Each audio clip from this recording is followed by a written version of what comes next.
Hi guys! Karon guys, magluto taog baked pandawan. Isda po siya guys. Ali, ubani ko ninyo.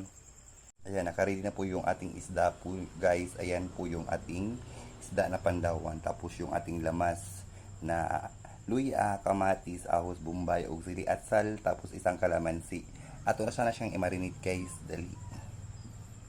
Yan po guys, minarinate ko na po yung ating isda ng mga lamas, tapos tuyo, cayenne, tapos paminta, sugar, tapos magic sarap, tapos bitchin kaunti at saka